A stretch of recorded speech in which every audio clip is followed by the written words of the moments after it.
Assalamualaikum warahmatullahi wabarakatuh. Innal hamdalillah nahmaduhu wa nasta'inuhu wa nastaghfiruh wa na'udzu billahi min shururi anfusina wa sayyiati a'malina. May yahdihillahu fala mudilla lahu wa may yudlil fala hadiya lahu. Wa asyhadu an la ilaha illallah wahdahu la syarika lahu wa asyhadu anna Muhammadan 'abduhu wa rasuluh. Allahumma salli wa sallim wa barik ala nabiyyina Muhammad ibn Abdillah wa ala alihi wa sahbihi wa man ihtada bi hadihi ila qiyamis saa'ah wa ba'd. Ikhwan bil din azani Allah wa iyyakum jami'an rahimani wa rahimakum. Masih membicarakan tentang roh ketika ia dicabut dari jasad dan kemana kembalinya. Inilah yang akan menjadi pembahasan kita pada malam hari ini insyaallah taala. Berkata Al-Allamah Ibnu Qayyim rahimahullah taala, al-arwahu mutafawitatun fi mustaqarriha fil barzakh a'dhama tafawut. Bahwa ruh tempatnya di alam barzakh berbeda-beda dengan perbedaan yang sangat jauh sekali yang tidak bisa dibayangkan. Faminha arwahun fi a'la illiyin fil mala'il a'la. Di antaranya ada roh-roh yang ditempatkan di a'la illiyin, yaitu di tempat yang paling tinggi, fil mala'il a'la, di kumpulan makhluk-makhluk Allah yang ditempatkan di tempat yang tinggi, yakni di surga yang paling tinggi. Wa hiya arwahul anbiya, dan roh-roh ini adalah diantaranya roh-rohnya para nabi sallallahu alaihi. Dan mereka para nabi juga antara yang satu dengan yang lainnya mutafawituna bi manazilihim, kedudukan mereka, tempat mereka juga berbeda-beda. Hari ini sebagaimana yang kita ketahui dari hadisul Isra, yakni hadis ketika Nabi sallallahu alaihi wasallam beliau melakukan Isra, maka beliau bertemu dengan nabi-nabi pendahulu beliau di tempat-tempat yang berbeda. Di langit pertama ketemu dengan Nabi Adam alaihissalam, di langit kedua dengan Nabi Idris, dan seterusnya sampai langit yang ke-6 dan ke-7. Meskipun di situ tidak diceritakan secara keseluruhan, namun hadis ini menjadi isyarat bahwa para nabi pun mereka memiliki kedudukan atau tempat-tempat yang berbeda antara satu dengan yang lainnya. Yang di langit ke-6 misalnya adalah yaitu Nabi Musa alaihissalam di antaranya, dan tidak disebutkan yang lainnya. Dan yang ke-7 yaitu Nabi Ibrahim alaihissalam bersama dengan istrinya Siti Sarah. Ini pertama, roh-roh yang mereka ditempatkan di a'la illiyin, di surga yang paling tinggi. Dan juga ada roh-roh yang ia berada di tembolok burung hijau, arwah fi hawasil tairin khudrin. Ini roh-roh yang ada di tembolok burung hijau. Tasrahu fil jannati haitsu sya. Roh ini yakni berada di tembolok burung hijau di surga. Ia terbang sesuka hatinya. Burung ini terbang sesuka hatinya membawa roh-roh, yakni orang-orang mukmin yang ditempatkan di tembolok burung hijau ini. Dan roh-roh ini adalah arwahu ba'di syuhada la jami'an, yaitu arwah dari sebagian syuhada dan bukan seluruhnya. Bal minas syuhada man tuhbas ruhuhu an dukhulil jannah lidainin alaihi aw ghairi. Bahkan ada sebagian syuhada yang tertahan rohnya tidak dapat masuk surga karena hutang yang masih membebani dirinya atau yang selainnya. Jadi ada. Dan di antara mereka man yakunu mahbusan ala babil jannah. Ada pula di antara syuhada yang tertahan di depan pintu surga. Wa minhum man yakunu mahbusan fi qabri. Ada juga para syuhada yang ia tertahan di kuburnya. Seperti hadisnya Sahih Syamlah yakni orang yang allati ghallaha tsumma istashhad, yaitu seperti hadis orang yang mengambil semacam pakaian perang yang ia ambil curi dari pejuang lain yang gugur, kemudian dia ambil, tsumma istushhida, kemudian dia pun mati syahid. Faqala Nabi sallallahu alaihi wasallam hani'an lahul jannah, orang-orang semua mengucapkan selamat kepada orang ini, hani'an lahul jannah, selamat surga baginya, selamat surga baginya.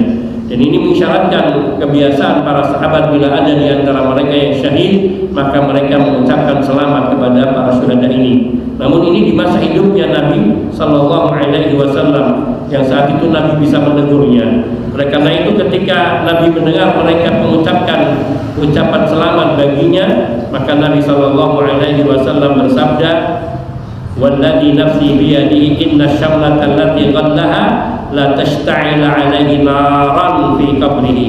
Sungguhnya baju perang yang demi Allah dan yang jiwa kewalajangannya, sungguhnya baju perang yang dia ambil atau syamlah yang dia ambil dengan tidak hak, tashta'il alaihi naran fi qabrihi, api itu menyala di dalam kuburnya, membakar dirinya. Maknanya rohnya orang syahid ini dia ada di dalam kubur, tertahan di dalam kubur, bahkan ia terkena siksa terlebih dahulu karena ia mengambil sesuatu yang bukan haknya dengan batin. Ada pula di antara mereka, yakni ruh itu man yakunu maqarruhu babal jannah, ada yang di tempatnya yaitu di depan pintu surga seperti yang disebutkan di atas. Ini seperti tersebut di dalam hadisnya Ibnu Abbas radhiyallahu taala anhu, beliau berkata, "Asy-syuhada'u 'ala bariqi nahrin bi babil jannah fi qubbatin khadra yakhruju 'alaihi minal jannati bukratan wa 'ashiyya." Para syuhada, yakni ada para syuhada yang ia ala bariqi nahrin, di tepi sungai. Tepi sungai yang di babil jannah, yang tepi sungai ini tempatnya di pintu surga. Tepi sungai ini tempatnya di pintu surga. Fi qubbatin khadra, mereka berada di dalam satu kemah yang berwarna hijau atau kubah yang berwarna hijau.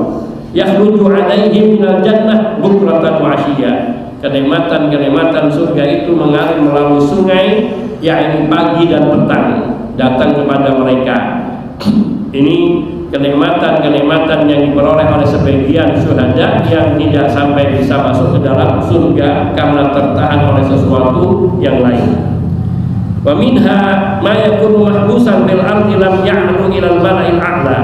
Ada pula roh-roh orang mukmin yang ia tertahan di bumi dan tidak naik ke tempat al-mala'il a'la, yaitu tempatnya para malaikat. Fa idza kanat ruhan salafiyatan ardi sufliyatan ardiyah, yaitu ruh-ruh yang kedudukannya rendah dan ia tempatnya layaknya hanya di tanah, di bumi, yaitu mereka yang masih memiliki banyak dosa kemaksiatan atau bahkan yang kufur dan sebagainya.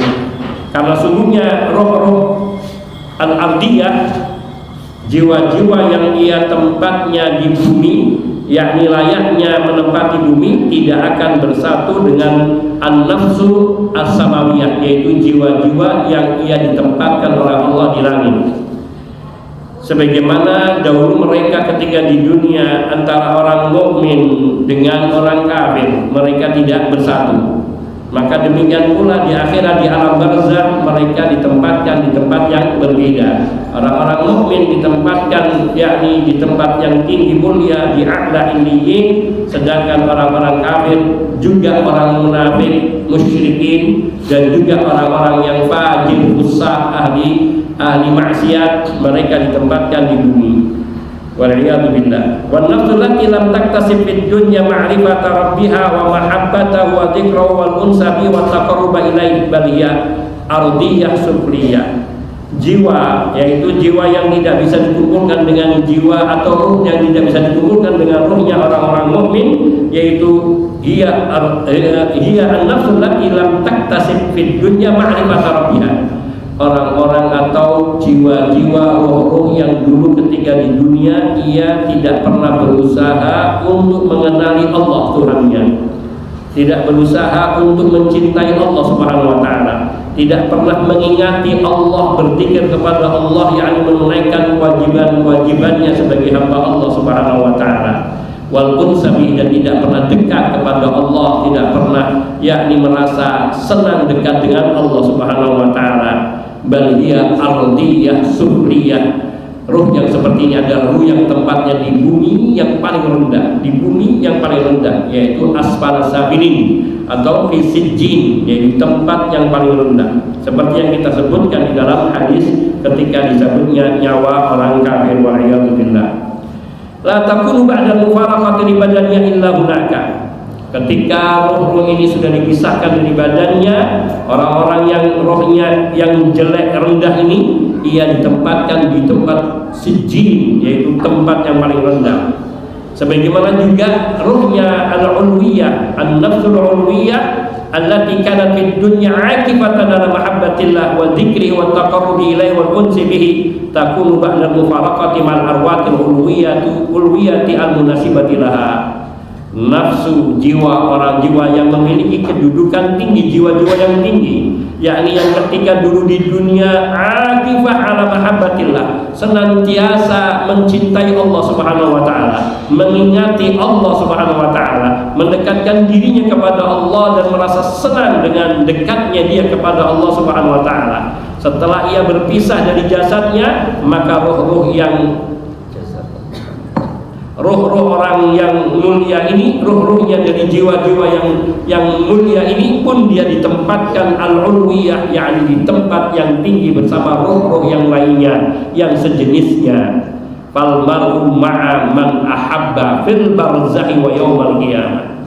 Karena sungguhnya seseorang itu kelak ia akan disatukan dengan orang yang ia cintai.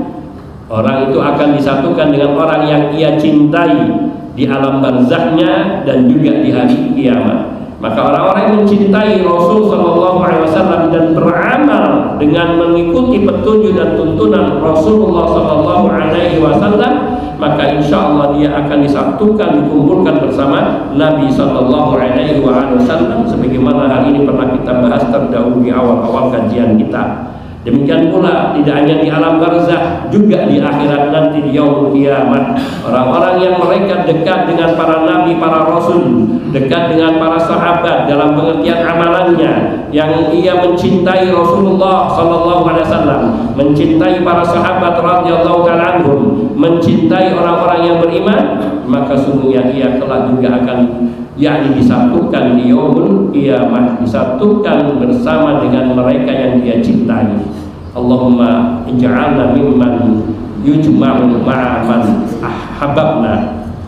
Semoga Allah menjadikan kita termasuk di dalam golongan orang-orang yang dikumpulkan bersama dengan kekasih-kekasih kita dari hamba-hamba Allah yang saleh, yakni para nabi, orang-orang syuhada, siddiqin, syuhada, dan orang-orang saleh. Allah Subhanahu wa taala yuzawwijun nufus ba'daha bi ba'din fil barzakh wa yaumal ma'ad. Sebagaimana disebut di dalam sebuah hadis bahwa Allah Subhanahu wa taala akan mengumpulkan roh-roh sebagian yang satu dengan sebagian yang lainnya, yakni dikumpulkan yang sepasangan tadi, yang artinya berperasaan sama atau berakidah sama di alam barzakh, juga nanti yaumul ma'ad, di hari ketika manusia dikembalikan yaumul kiamat.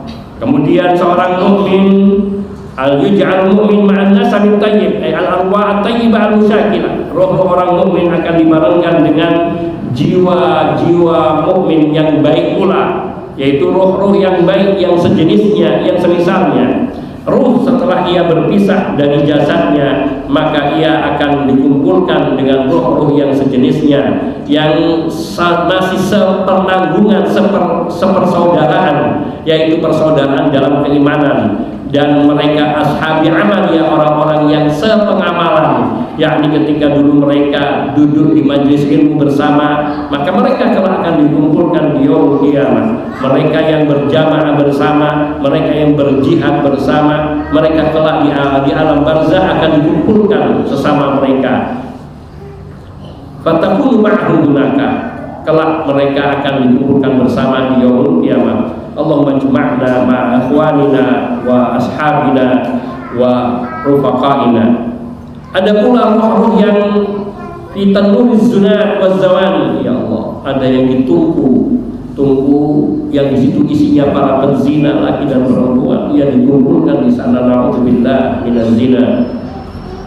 Dan ada roh-roh pula yang ia ditenggelamkan di sungai darah, ia berenang dan kemudian ia dijejali dengan batu. Setiap kali ia mencoba menepi, itu darahnya bukan darah dingin, darah mendidih, dan itu ada di dalam alam barzahnya, alam dunia. Ia setiap kali mencoba menepi, maka akan dilempar atau dimasuki mulutnya dengan batu dan ditendangnya ke tengah oleh malaikat-malaikat penjaganya. Falaisa lil arwahi sa'idiha wa syaqiha mustaqarrun wahid. Ruh-ruh yang gembira, yang bahagia maupun ruh yang sengsara, mereka tidak ditempatkan di tempat yang sama. Maknanya yang bahagia pun mereka punya tingkatan tersendiri. Sebagaimana mereka yang ruhnya jahat, bukan ruh jahat tapi ruh yang maksiat, yang ahli maksiat, maka mereka juga tidak ditempatkan di tempat yang sama. Mereka ditempatkan sesuai dengan kemaksiatan yang telah dia lakukan. Bal ruhun fi a'la illiyin wa ruhun ardiyah sufliyah la tas'adu 'anil 'abdi. Ada ruh-ruh yang ditempatkan di a'la illiyin, yang paling tinggi, langit yang paling tinggi, yang Allah Subhanahu wa taala yang mengetahuinya. Dan di samping ruh-ruh yang lain yang di atas. Dan juga ada ruh-ruh ardiyah sufliyah, ruh-ruh yang ia menempati dasar bumi yang paling rendah, yang ia tidak bisa latas adu anil abdi, tidak bisa naik dari tanah.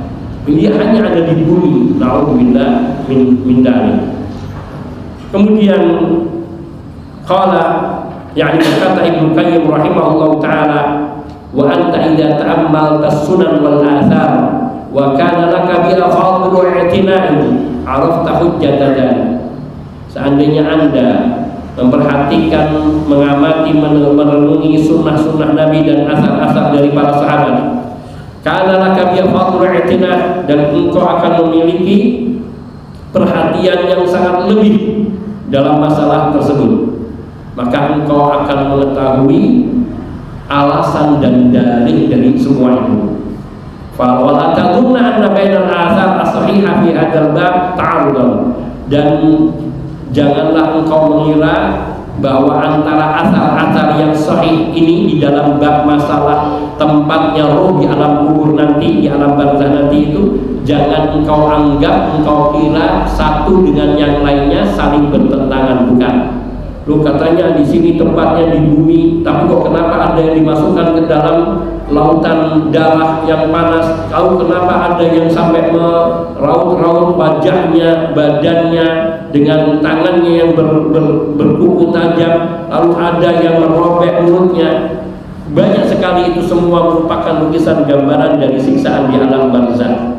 Dan tidak ada pertentangan antara satu riwayat yang sahih ini dengan riwayat sahih yang lainnya. Bahkan sejatinya satu dengan yang lainnya saling menguatkan. Fa inna kulluha haq yusaddiqu ba'duha bi ba'din. Semua riwayat-riwayat yang sahih itu benar, sesuatu yang hak, yang pasti, dan bahkan satu riwayat menguatkan riwayat yang lainnya. Lakin nasya'na fi fahmiha, orang yang memahami salahlah, yang memahami dengan tidak benarlah yang mereka yakni berprasangka bahwa bahwa dalil-dalil dalam asar ini dhaif ataupun bertentangan ataupun dianggap tidak sah. Tidak, bahwa dalil-dalil yang sudah disahihkan oleh para ulama berdasarkan ilmu hadis yang disepakati, maka sungguhnya yang berbicara tentang tempat roh di dalam alam barzah itu yang sahih, maka itu adalah hak dan tidak ada pertentangan. Yang salah adalah di dalam memahaminya. Wa ma'rifatun nafs wa ahkamiha, dan mereka tidak mengenali tentang ruh, di mana tempatnya ruh dan bagaimana hukum dari ruh. Hukum ruh itu tadi seperti yang kita sebutkan, wa anna laha sya'nan ghayra sya'nil badan, karena ruh memiliki keadaan yang berbeda dengan badan kita. Badan kita masuk ke kuburan 3 bulan hancur, dia sudah tidak lagi membekas. Yang tersisa mungkin tulang belulang, dan tulang belulang hanya bertahan selama 3 tahun sampai dengan 6 tahun. Mungkin hanya sebagian dari jasad-jasad orang-orang yang Allah khususkan seperti para nabi. Maka Nabi SAW mengatakan bahwa Allah Subhanahu Wa Taala mengatakan melarang, mengharamkan tanah untuk menyentuh jasadnya para nabi, yakni tidak memakan sedikit pun jasad para nabi dan para rasul. Dan juga di sana ada orang-orang yang Allah muliakan, yaitu dengan tidak dimakan jasadnya sehingga ia utuh meskipun sudah berusia 10 tahun, 20 tahun, ia bahkan seperti dalam kondisi seakan-akan baru dimakamkan. Dan itu jelas ada. Yang rusak paling mungkin kain kafannya, atau bahkan kain kafannya pun terjaga. Dan itu semua kuasa Allah Subhanahu Wa Taala. Dan mereka itu adalah orang-orang yang Allah cintai dan Allah muliakan. Semoga kita semua termasuk ke dalam golongan yang demikian itu. Allahumma amin. Sampai kemudian Ibnu Qayyim rahimahullah ta'ala mengatakan wa annaha tanqasimu ila mursala wa mahbusah wa ulwiyah wa sufliyah. Jadi pembagian roh di alam barzah itu ada yang dilepaskan begitu saja sehingga dia bebas seperti yang ada di dalam surga, ia bisa terbang sesuka hati. Ini rohnya para syuhada dan rohnya para nabi. Dan ada pula yang mahbusa, yang tertahan seperti yang sudah kita sebutkan, ada di depan pintu surga, ada yang di dalam kemah yang berada di tepi sungai yang ada di depan pintu surga, ada pula yang tertahan yakni di bumi, di tanah, yaitu di kuburan yang tidak bisa kemana-mana, dan ada pula yang ditempatkan ulwiyah yang sangat tinggi, wasufliyah, dan ada pula yang rendah. Walaha ba'dal mufaraqah sihhah wa marad. Dan ruh setelah berpisah dari badan pun ada yang sehat dan ada yang sakit, ada yang mendapatkan kelezatan, kenikmatan, dan ada yang mengalami penderitaan dengan penderitaan yang tak terbayangkan. Aqdam mimma kana laha hal ittisaliha bil badan bikatsir. Bahkan ada penderitaan yang melebihi dari penderitaan ketika ruh itu bersatu dengan jasadnya di muka bumi, ketika di dalam di bumi atau di dunia dahulu. Jadi ada yang ya Allah na'udzubillah minal adzab min adzabil qabri, adzabul qabr, siksa kubur itu mengerikan. Kita tidak mengetahui keadaannya, tapi Allah dan Rasulnya sallallahu alaihi wasallam telah memberitakan dengan jelas bagaimana penderitaan orang-orang yang disiksa di alam kuburnya, seperti sebagian riwayat-riwayat yang tersebut di atas. Maka ada yang sakit, ada yang mendapatkan kenikmatan, kelezatan seperti yang di dalam surga, atau juga yang di dalam kuburnya namun dibukakan pintu surga baginya, dan kenikmatan-kenikmatan itu dari awal-awal surga itu datang masuk ke dalam kuburnya. Dan ada yang diberi permadani dari surga, ada pula yang diberi pakaian dari surga, dan dia setiap pagi dan petang melihat tempat tinggalnya di surga. Ini adalah rohnya orang-orang yang beriman. Dan ada pula yang al-habs wal alam wal adab wal marad wal hasrah. Ada pula yang ia tertahan, menderita, tersiksa, sakit, dan penuh dengan penyesalan. Wa hunaka al-laddah wal rahah wal na'im wal itlaq. Ada yang juga ruh yang merasakan kelezatan hidup di dalam alam kubur. Warroh, dia istirahat dengan tenangnya. Warnaim, ada pula yang ia merasakan berbagai kenikmatan-kenikmatan seperti yang di dalam surga. Wal itlaq, ada yang dibebaskan terbang. Ia ruhnya orang-orang syuhada yang mukhlisin, yang ia jihadnya li'ilai kalimatillah. Ketika gugur dia tidak mati namun ditempatkan di dalam surga. Ia berada di dalam tembolok burung-burung hijau. Temara burung itu terbang sesuka hatinya. Ia menikmati berbagai macam buah-buahan dan kenikmatan dalam surga. Dan bila petang tiba, ia akan bergantung di pelita-pelita yang bergantungan di pohon-pohon di surga. Allahu Akbar. Inilah keadaan ruh setelah matinya. Ia memiliki tempat-tempat yang berbeda. Kemudian ada pasal pembahasan halil ruh wan nafsu syai'un wahid aw syai'ani mutaghayyiran. Kata-kata ar-ruh dan an-nafs dalam bahasa Arab. Apakah ini makna yang sama? Seperti di atas disebutkan an-nafsu juga dimaksudkan ar-ruh. Apakah ar-ruh dan an-nafsu memiliki makna yang sama atau keduanya memiliki perbedaan? Para ulama mereka berbeda pendapat mengenai hal ini. Ada yang berpendapat an-nafsu dan ar-ruh itu sama, tidak ada perbedaan. Dan ini adalah jumhur ulama. Yang berpendapat adalah jumhur ulama, yaitu mayoritas ulama kaum muslimin. Dan ada yang pula yang mengatakan bahwa an-nafsu dengan ar-ruh dua hal yang berbeda, mutaghayyiran. Dan untuk menetapkannya, mentahqiq bahwa lafaz ruh dan an-nafsu yu'abbaru bima an iddati ma'ani, bahwa kata-kata ruh dan kata-kata an-nafsu kadang digunakan untuk beberapa arti yang berbeda-beda. Inilah yang menyebabkan adanya perbedaan di kalangan para ulama. Kita akan menyebutkan beberapa makna an-nafsu. Nafsu yang digunakan untuk arti beberapa hal berikut ini. Yang pertama, an-nafsu diartikan dengan ar-ruh, sehingga an-nafsu adalah ar-ruh. Tuqbadu Allah yatawaffal anfusa, yaitu Allah yatawaffal ruha, al-arwah, semacam itu. Atau seperti juga ketika malakut maut itu menyebutkan ya ayyatuhan nafsul mutmainnah ukhruji ila maghfiratin wa ridwanin minallah wa ridwanin. Wahai jiwa, wahai ruh yang tenang. Ini an-nafsu di sini ar-ruh bermakna seperti dikatakan kharajat nafsuhu, ruhnya telah keluar. Dan juga diantaranya firman Allah Subhanahu wa taala dalam surat Al-An'am ayat 93, akhriju anfusakum, keluarkanlah diri-diri kalian, yaitu maksudnya roh-roh kalian sendiri, yaitu perintah Allah kepada hamba-hamba yang beriman untuk mengeluarkan roh-roh mereka sendiri. Seperti dalam hadis tentang qabdur arwah, yaitu hadis dicabutnya rohnya orang mukmin, yang disebutkan di situ seperti yang telah kita bacakan terdahulu, yaitu ya ayyatuhan nafsul mutmainnah, wahai jiwa yang tentram yang tenang. Ya ayyatuhan nafsul thayyibah, wahai jiwa yang ruh yang baik. Ukhruji ila maghfirati minallah wa ridwan, keluarlah engkau wahai ruh kepada pengampunan dari Allah dan ridha dari Allah Subhanahu wa taala. Ini ruh, an-nafsu dimaknai ar-ruh. Wa mina an-zat, dan an-nafsu diartikan diri, zat, jati atau jati diri. Yuqalu ra'aitu Zaidan nafsahu wa 'ainah. Seperti contohnya dalam bahasa Arab, aku melihat Zaid nafsahu wa 'ainahu, artinya melihat Zaid sendiri, melihat Zaid, orang Zaid itu, aku melihatnya Zaid. Kata nafsahu di sini adalah zatnya, yaitu diri Zaid itu sendiri.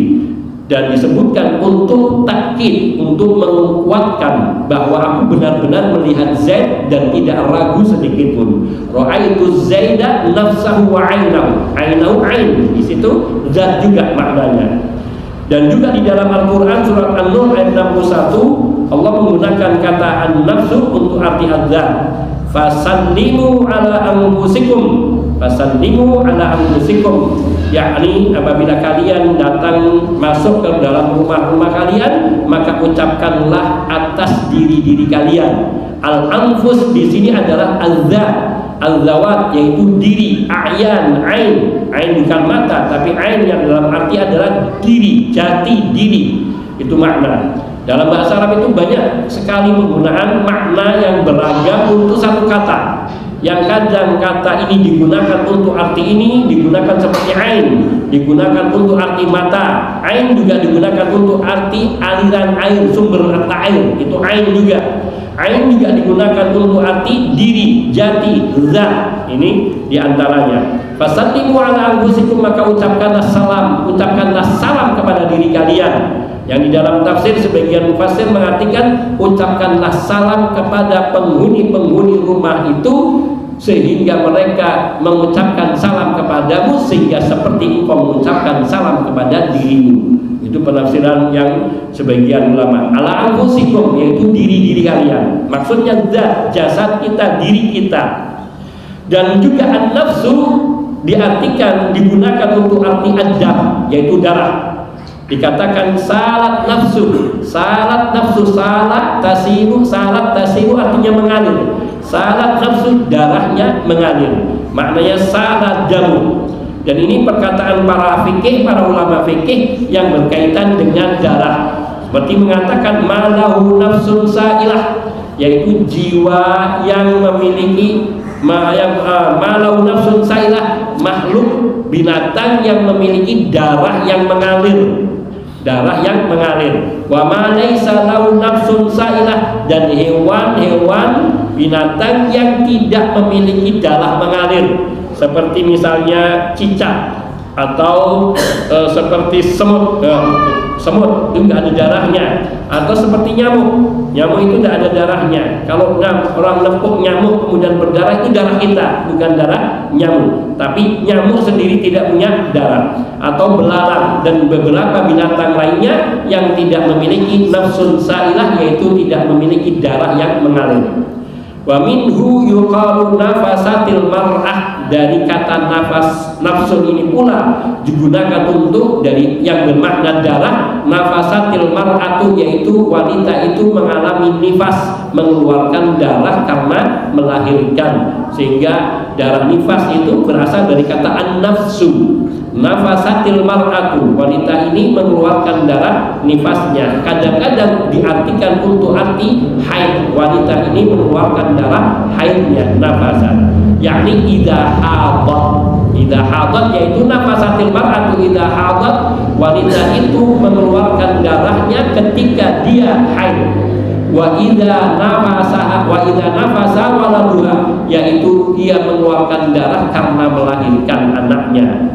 Wa minhu qila an-nufasa, dan dari kata ini nifas inilah dikatakan an-nufasa, wanita-wanita yang lagi mengalami nifas atau mengeluarkan darah karena melahirkan anak, itu darah nifas. Berkata Syekhul Islam Ibnu Taimiyah rahimahullahu taala, wa yuqalu an-nufusu thalathatu anwa', dikatakan bahwa darah itu an-nafsu, bukan an-nufus, jiwa itu ada 3 macam. Jadi kata an-nafsu memiliki arti yang banyak. Pertama diartikan roh, kedua diartikan jati diri azza, yang ketiga diartikan darah. Ini termasuk penggunaan kata an-nafsu. Dan Syekhul Islam mengatakan an-nafsu salah satu anwa'. An-nafsu itu ada 3 macam, yaitu an-nafsul ammaratu bisu, ini jiwa. Di sini kata an-nafsu berarti jiwa. An-nafsul ammaratu bisu, yaitu jiwa yang mendorong kepada perbuatan yang jelek, seperti di dalam firman Allah Subhanahu wa taala, innan nafsa la ammaratun bisu'i illa ma rahima rabbi, bahwa sungguhnya nafsu itu selalu mendorong seseorang untuk berbuat kejelekan, kecuali yang dirahmati oleh Allah Subhanahu wa taala. Al-ammarah bisu, yaitu allati yaghlibu 'alaiha ittiba'u hawa bi fi'li dzunubi wal ma'asi, yaitu jiwa yang menguasai dirinya, sehingga ia dikuasai oleh hawa nafsunya untuk selalu mengikuti keinginan hawa nafsu itu sendiri dengan melakukan berbagai macam dosa dan kemaksiatan. Maka orang menuruti hawa nafsunya itu dikatakan dalam bahasa Indonesia hawa nafsu. Itu sebenarnya 2 kata, al-hawa yaitu dorongan-dorongan di dalam hati kita, an-nafsu itu adalah diri kita atau jati atau jiwa kita. Ada juga an-nafsul lawwamah. Ini jenis yang kedua dari an-nafsu di sini, an-nafsul lawwamah, jiwa yang pencela, jiwa yang mencela dirinya. Ketika seorang, ini banyak maknanya juga, ketika seorang yang berbuat dosa kemudian dia menyesal, dia mencela dirinya, dia bertobat kepada Allah. Ini an-nafsul lawwamah, ada sisi baik dan ada sisi buruk. Dan ini mungkin kebanyakan kita, wa na'udzubillah, semoga Allah menghilangkan hal yang jelek ini kepada dari diri kita, yaitu kita kadang berbuat jelek, kemudian menyesal, lalu bertobat, lalu mencela, ya Allah, kenapa saya berbuat ini, kenapa saya melakukan ini, itu muncul. Tapi kemudian dia bertobat kepada Allah Subhanahu wa taala. Lama waktu berjalan, lalu dia jatuh lagi kepada kemaksiatan, dia mencela dirinya lagi. Maka dikatakan an-nafsul lawwamah. Al-lawwamah asal kata dari lama yalumu. Lama yalumu yang artinya mencela, lawwam, mencela. Al-lawwam yaitu yang banyak mencela.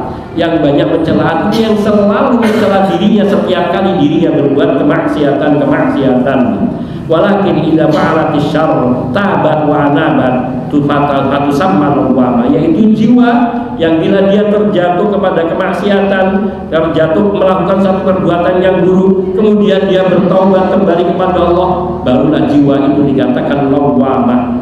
Lianna talumu sahiba 'ala dzunub, karena jiwa itu, diri itu mencela dirinya karena perbuatan dosa-dosa yang dia lakukan. Wala tatalawwam ay tataraddad bainal khair wasyarr, dan kita dilarang untuk yaitu bolak-balik melakukan kebaikan keburukan. Kalau keburukan seperti itu bisa berbahaya, menjatuhkan kepada an-nafsul ammarah bisu. An-nafsul ammarah bisu, kata-kata al-ammar dari asal kata amara ya'muru, yang artinya memerintah. Al-amirah, al-amir atau al-amirah yang memerintah. Kalau al-ammarah yang banyak memerintah, banyak menyuruh. Jiwa yang banyak menyuruh kepada perbuatan dosa, al-ammaratu bis-su'i. Maka orang yang punya jiwa seperti ini, na'udzubillah, perilakunya jelek, yang ada di dalam benaknya hanya yang jelek. Dia selalu berusaha untuk berbuat kejelekan dan tidak ada kebaikan, dan tidak bisa menerima kebaikan, dan bahkan nasihat-nasihat pun tidak akan datang, tidak akan masuk ke dalam hatinya. Maka kita berlindung kepada Allah dari an-nafsul ammarah bisu. Kemudian an-nafsu yang ketiga, jiwa ataupun ruh yang ketiga, yaitu an-nafsul mutmainnah, jiwa yang tenang, tentram, yaitu allati tuhibbul khair wal hasanat, jiwa yang hanya menyukai perbuatan yang baik dan kebajikan, jiwa yang dorongannya selalu ingin berbuat kebaikan. Ini an-nafsul mutmainnah. Wa tabghadu syarra was sayyi'at, jiwa yang jijik dan tidak suka terhadap keburukan dan perbuatan-perbuatan dosa dan jahat. Dia nggak suka dengan perbuatan dosa. Kalau dia ada yang melihat hati yang bersih ini, hati yang mutmainnah, an-nafsul mutmainnah ini, kalau melihat ada orang berbuat jelek, jahat, hatinya mengingkarinya, jiwanya mengingkarinya. Inilah an-nafsul mutmainnah. Waqad sara dzalika laha khalqan wa 'ada, khuluqan wa 'ada, dan bisa jadi seseorang memiliki jiwa yang tenang, tentram ini sebagai bentuk watak dan kebiasaan. Maka orang kalau memiliki watak dan kebiasaan yang ketiga ini, jenis an-nafsul mutmainnah, maka selalu perilakunya hanya baik-baik saja insyaallah ta'ala. Karena ia mencintai kebaikan, mencintai kebajikan, dan menginginkan kebaikan, dan tidak suka dengan keburukan dan dosa-dosa. Hadhihi sifat wa ahwalu lidzatin wahidah, li'anna an-nafs allati likulli insan hiya nafsun wahidah. Ini adalah sifat-sifat dan keadaan-keadaan untuk satu diri, untuk satu zat yang sama. Di anna nafsan lati likulli insan hiya nafsun wahidah, karena jiwa yang ada pada setiap manusia adalah jiwa yang satu. Kita memiliki satu jiwa, satu hati, satu ruh, satu jiwa, satu diri yang tidak berubah. Yang dimaksudnya tidak ada lebih dari dua jiwa atau tiga, dan kondisinya tiga. Satu jiwa memiliki tiga kondisi. Jadi seseorang itu bisa kadang-kadang ia memiliki ammarah bisu, mungkin di saat dia belum bertobat, tapi kemudian dia bertobat, dalam tahapan tobatnya ia masih meningkati pada an-nafsul lawwamah,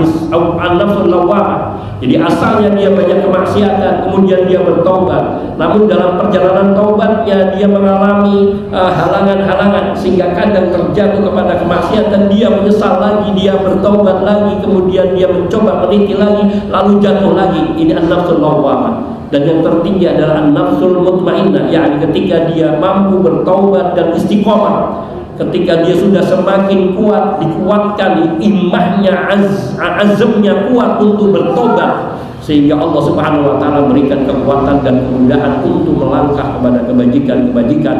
Walladzina jahadu fina lanahdiyannahum subulana wa innallaha lama'al muhsinin.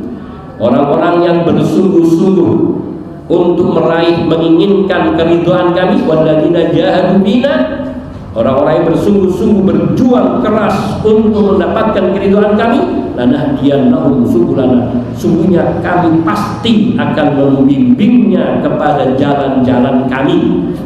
Allah akan mudahkan kepada hamba-hamba yang bertobat, yang menginginkan kebaikan, untuk bisa istiqamah sehingga dia bisa meraih kepada derajat an-nafsul mutmainnah, jiwa yang tenang, tentram, jiwa yang ketika menghadap Allah, Allah sebut dalam firman-Nya surat Al-Fajr, ya ayyatuhan nafsul mutmainnah irji'i ila rabbiki radiyatan mardiyah fadkhuli fi ibadi wadkhuli jannati. Inilah jiwa yang tenang, yakni yang datang kepada Allah biqalbin salim, illa man atallaha biqalbin salim, orang yang datang menghadap Allah dengan membawa hati yang bersih, yaitu tidak ada keinginan berbuat keburukan, tidak ada keinginan untuk berbuat kejahatan, yang ada selalu kebaikan-kebaikan belaka, yaitu tunduk dan taat kepada seluruh ketentuan perintah Allah Subhanahu wa taala. Ini makna an-nafsu, yang ia bermakna ar-ruh, juga bermakna ad-dam, bisa juga bermakna ad-dzat, dan juga bisa bermakna makna yang telah disebutkan di sini. Dan satu jiwa tadi, ruh tadi, bisa memiliki keadaan-keadaan yang berbeda dalam satu waktu dengan waktu yang lain. Ada yang istiqomah terus di atas an-nafsul mutmainnah, seperti para nabi, para rasul. Ada mungkin sebagian para sahabat yang siddiqin, seperti Abu Bakar As-Siddiq radhiyallahu ta'ala anhu, para sahabat lain. Ada yang ia an-nawwamah, yakni istiqomah di an-nawwamah, selalu seperti itu, naik turun, imannya naik, dia taat, nanti jatuh, imannya turun, dia kemaksiatan, nyesal lagi, bertobat kepada Allah, dan seterusnya. Ada yang lawwamah, ada yang dibawa terus. Ini naudzubillah min dzalik. Ini seperti ular merayap, dia tidak pernah naik, dia terus di bawah. Naudzubillah min dzalik, yakni jiwa-jiwa yang ia tidak mengenal kebajikan, jiwa-jiwa yang tidak mengenal kebaikan, yang ada dorongan berbuat kemaksiatan. Kemudian belum masyarakat, kalau bisa diingatkan. Kemudian ruh juga. Kata-kata ar-ruh sendiri kadang digunakan untuk beberapa arti. Yang pertama diantaranya, ar-ruh diartikan dengan Al-Quran. Al-Quran alladzi awhahu Allah Ta'ala ila rasulih. Ruh dikatakan, diartikan oleh Allah, digunakan untuk maksud arti Al-Quran yang diwahyukan Allah Tabaraka wa Ta'ala kepada Rasulnya Sallallahu Alaihi Wasallam.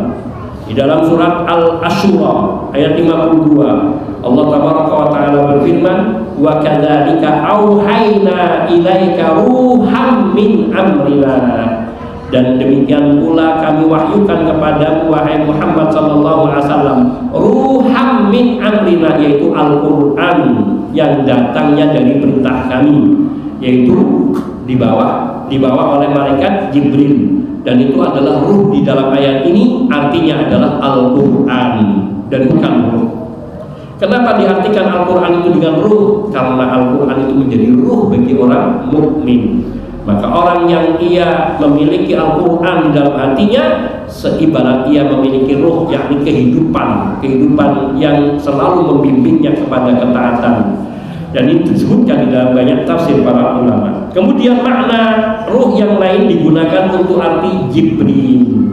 Allah Tabaraka wa Ta'ala berfirman di dalam surat Asy-Syu'ara ayat 193, nazala bihir ruhul amin, yakni yang turun membawa Al-Quran itu adalah ar-ruhul amin, yaitu malaikat Jibril yang terpercaya. Itu ar-ruhul amin di sini malaikat Jibril. Juga seperti pada surat Al-Qadr, tanazzalul malaikatu war ruhu Ar-Ruh di sini adalah malaikat Jibril, ar-ruhu fiha. Dan juga banyak lagi ayat-ayat yang menyebut hal ini. Wa insyaallah kita lanjutkan ba'da adzanil isya. Sallallahu alaihi wasallam ala nabiyina Muhammadin wa alihi wa sahbihi ajma'in. Walhamdulillahi rabbil alamin. Alhamdulillah wahdah wassalatu wassalamu ala man la nabiyya ba'dah wa ala alihi wa sahbihi wa man iqtada bi huda ila yaumil qiyamah wa ba'd. Akhwani fid din, azani Allah wa iyyakum jami'an wa rahimani wa rahimakum. Ruh, sebagaimana telah kita sebutkan tadi, juga memiliki beberapa makna dalam penggunaan secara bahasa, yakni digunakan untuk arti selain kata ar-ruh itu sebagai jiwa, nyawa, juga diartikan sebagai Al-Quran, juga diartikan sebagai malaikat Jibril, dan juga ruh diartikan sebagai wahyu, baik itu Quran maupun selain daripada Quran, yang Allah wahyukan kepada para nabi dan para rasul. Sebagaimana firman Allah Subhanahu wa taala di dalam surat Ghafir ayat 15. Allah tabaraka wa taala berfirman, "Yulqil ruha min amrihi ala man yasha'u min ibadihi." Yulqil ruha min amrihi ala man yasha'u min ibadihi. Allah Subhanahu wa taala memberikan wahyu, yaitu memberikan ruh min amrihi, memberikan wahyu dari perintah Allah, dengan perintah dari Allah Subhanahu wa taala terhadap hamba-hamba Allah yang Allah kehendaki, atau kepada siapa yang Allah kehendaki dari hamba-hambanya. Ala may yasha'u min ibadi. Jadi Allah Subhanahu wa taala memberikan wahyunya kepada siapa saja yang Allah kehendaki dari hamba-hambanya dengan perintah dari Allah Subhanahu wa taala. Yulqir ruha min amri rabbih, min amri, yaitu Allah memberikan ruh itu dari perintahnya, dengan perintahnya kepada siapa yang Allah kehendaki dari hamba-hambanya. Artinya yaitu para nabi dan para rasul, mereka mendapatkan wahyu dari Allah atas izin Allah Subhanahu wa taala, dan mereka itulah yang Allah kehendaki, yang Allah pilih untuk menerima wahyu dari Allah Subhanahu wa taala. Dan tidak ada yang menerima wahyu selain para nabi dan para rasul. Tidak ada yang menerima wahyu selain para nabi dan para rasul. Sebagaimana juga tidak ada yang mendapatkan memiliki mukjizat selain hanya para nabi dan para rasul. Selain nabi dan rasul tidak memiliki mukjizat. Hanya saja kadang mereka mendapatkan karamah. Kadang kita salah menggunakan dalam kehidupan, sungguh ini mukjizat, padahal itu bukan mukjizat. Itu sesuatu karunia Allah Subhanahu wa taala yang agung, kadang diucapkan dengan secara berlebihan, yaitu dimaknai mukjizat, dan itu tidak benar.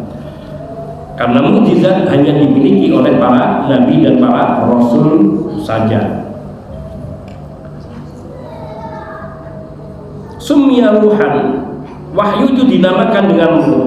Lima yusaru bihi minal hayati nafiyah, karena seseorang dengan wahyu yang bermanfaat ini, dia akan mendapatkan, dengan wahyu ini dia akan mendapatkan kehidupan yang bermanfaat.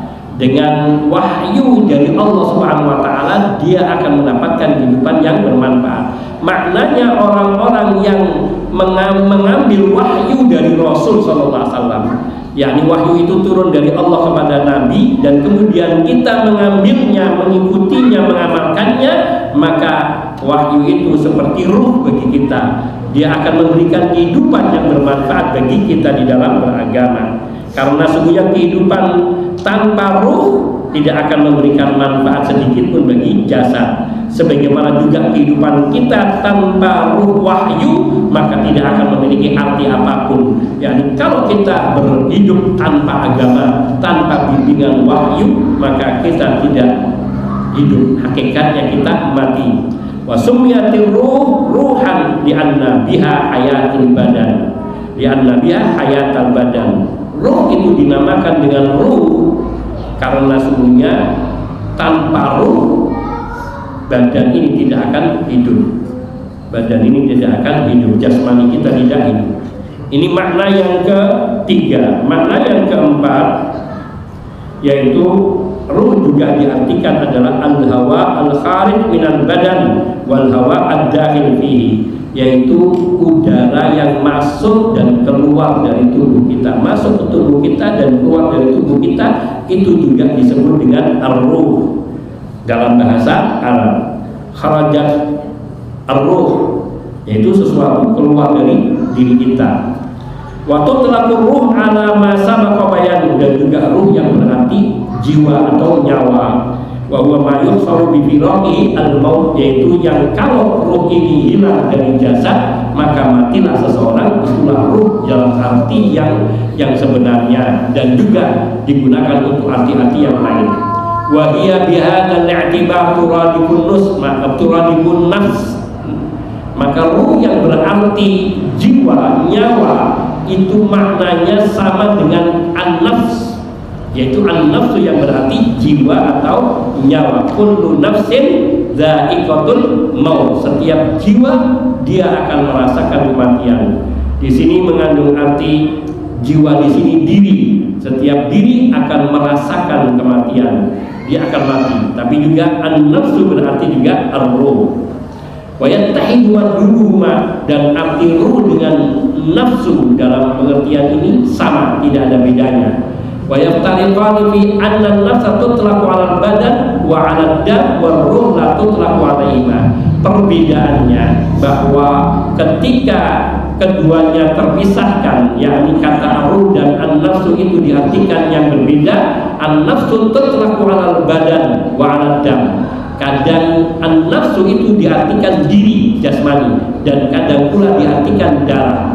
Sedangkan ruh la tutlaqu 'alaihima, ruh tidak bisa digunakan untuk arti darah maupun untuk arti badan. Tapi ruh yakni seperti yang diterangkan adalah yakni yang bila ia keluar dari jasad manusia maka menyebabkan kematian. Jiwa juga gitu, an-nafsu juga diartikan demikian, namun dia memiliki arti-arti yang lainnya. Hingga kita selesai dari pembahasan tentang ruh, tapi bukan berarti kita selesai dari pembahasan tentang rukun iman yang keenam ini, yang kelima ini, yaitu al-iman bil yaumil akhir. Pada pasal ketiga ada pembahasan yaitu fitnatul qabri wa adzabuhu wa na'imuhu. Sebelum langkah ke pasal ini, barangkali ada pertanyaan. Tafadhol.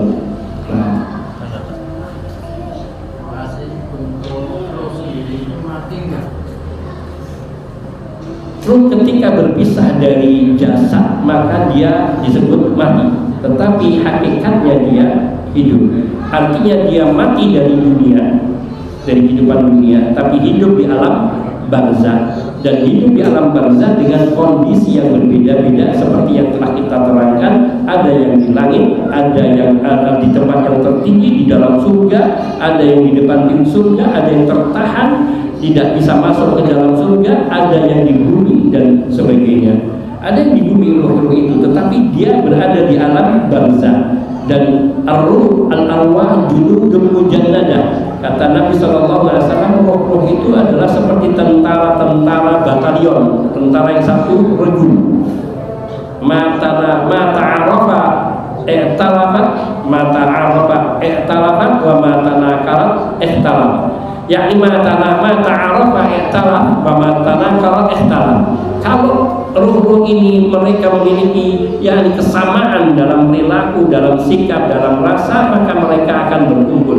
Maka kita bisa melihat dalam kehidupan kita ada orang yang sukanya bergaulnya dengan cipulan-cipulan, yang ini beda lagi sukanya dengan ini. Masing-masing itu cocoknya dengan yang lainnya. Ada yang mungkin satu dua yang dia bisa mencocoki yang lain, akan tetapi sungguhnya kenyamanan ruhnya yaitu sesuai dengan yang ada pada sejenisnya. Wa matanakarat ihtalaf, sedangkan yang saling tidak mengenal maka akan saling berbeda. Seperti kita temu dengan orang yang tidak kita kenal, yang paling kita senyum, ucapkan salam lewat dan tidak ada pembicaraan. Namun setelah terjadi pembicaraan nanti ada yang merasa cocok dan ada yang tidak merasa cocok. Kita kumpul dengan orang-orang yang mungkin sama-sama suka bola misalnya, wah nyambung ceritanya, nyambung ini mana klub mana apa namanya, negara mana yang menang, bagaimana, akhirnya nyambung. Kenapa? Karena mereka memiliki kesamaan di situ. Sedangkan sama orang yang seniman, kalau lagi mereka kumpul dengan sesama seniman, dongengannya tentang seni-seni, yakni yang mereka. Nah, kalau orang-orang yang ahli ta'lim, ahli kumpul, ya bicaranya dari ngaji, hadis, Quran, halal, haram, sunnah, bid'ah. Disitulah maknanya ruh itu berkumpul. Namun ketika dia meninggal dunia, seseorang meninggal dunia, ruh itu lepas dari jasadnya, maka terjadilah kematian. Meskipun ruh itu dia masih hidup, tetapi dia punya keadaan yang berbeda, sehingga dikatakan ruh itu mati, tetapi sungguhnya dia hidup. Allah Subhanahu wa taala berfirman mengenai diri orang-orang yang syahid.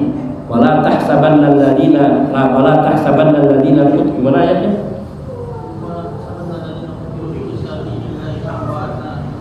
Wala tahsabanna alladziina qutilu fi sabilillahi amwata bal ahya'un 'inda rabbihim yurzaqun farihina bima atahum rabbuhum farihina bima atahumullah wa yastabshiruna billadzina lam yalhaqu bihim, dan seterusnya. Janganlah engkau mengira orang-orang yang mereka terbunuh di dalam jalan Allah, di jalan Allah, wala tahsabanna alladziina qutilu fi sabilillah amwatan. Jangan engkau mengira orang-orang yang terbunuh di jalan Allah itu mereka mati. Bal ahya'un inda rabbihim yurzaqun. Bahkan mereka tetap hidup di sisi Tuhan mereka dalam keadaan mereka mendapatkan rezeki dikaruniai Allah. Allah katakan ini hanya kepada para syuhada.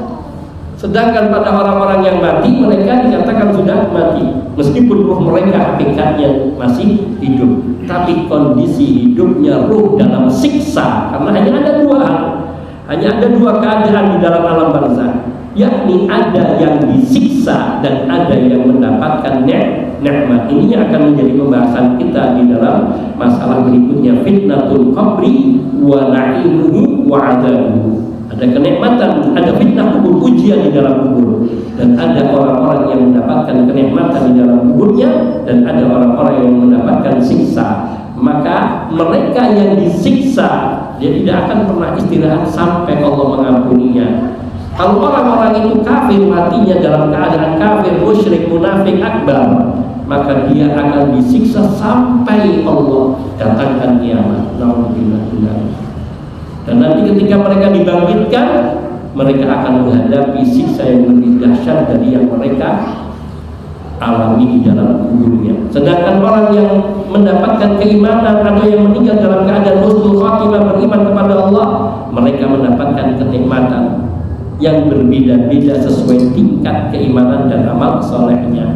Ada pula orang mukmin yang masih punya dosa, yang dia juga disiksa terlebih dahulu untuk kurun waktu yang kita tidak tahu, apakah 100 tahun, 200 tahun, atau 10 tahun, atau hanya berapa hari, Allah yang Maha tahu, sesuai dengan kondisi kemaksiatannya dan bagaimana keterlibatan yang hidup di dalam mendoakan yang sudah meninggal dunia, tapi dengan cara-cara yang syar'i. Atau Allah Ta'ala a'lam wa a'lam. Nafsu yang tiga itu apakah dimiliki oleh setiap orang? Nafsu amarah, nafsu lawamah, nafsu mutmainnah itu setiap orang pasti dia ada nafsu-nafsu itu. Nafsu itu jiwa ya, di sini maknanya. Satu, kita miliki kondisi sifatnya bisa salah satu dari tiga hal ini. Bisa dia awalnya nafsu lawamah, kemudian nafsu ammarah, kemudian kepada al-lawamah ketika dia bertobat masih belajar, kemudian dia naik lagi kepada nafsu mutmainnah. Ada pula orang yang dia nafsunya cuma hanya satu saja, nafsunya lawamah saja, yaitu orang yang mungkin lahir dalam keadaan muslim, di lingkungan Islam, diajari ngaji, tapi kadang bergaul dengan orang jelek, terpengaruh dengan mereka, terjatuhlah kepada beberapa kemaksiatan, lalu dia sadar, dia bertobat, dia menyesal, tapi kemudian dia jatuh lagi kepada kemaksiatan yang serupa. Nah, bolak-baliknya serupa ini, itulah yang dikatakan an-nafsul lawwamah. Ada mereka yang hidup lahir dalam kondisi yang mungkin lingkungan yang kufur, ingkar kepada Allah, maka dia akan berada pada nafsul ammarah bisu terus. Dan sedangkan yang nafsul mutmainnah, Allahu Akbar, orang yang dikaruniai ini dia lahir di lingkungan yang baik, dididik dengan agama yang baik, dan diberikan lingkungan yang baik, pemahaman yang baik, sehingga dia terus terbimbing di dalam nafsul mutmainnah. Tapi kadang ada yang awalnya nafsul mutmainnah lalu turun kepada nafsul lawwamah, bahkan ada yang drastis menjadi nafsul ammarah bisu. Berarti itu dimiliki setiap orang itu tiga-tiganya itu ya? Bisa kadang-kadang ya, kadang masuk amarah, masuk mutmainnah, kadang-kadang iman itu ya? Iya. Jadi baliknya itu. Nah, kalau orang sudah di nafsul mutmainnah biasanya stabil, naik terus, kecuali dia kemasukan syubhat.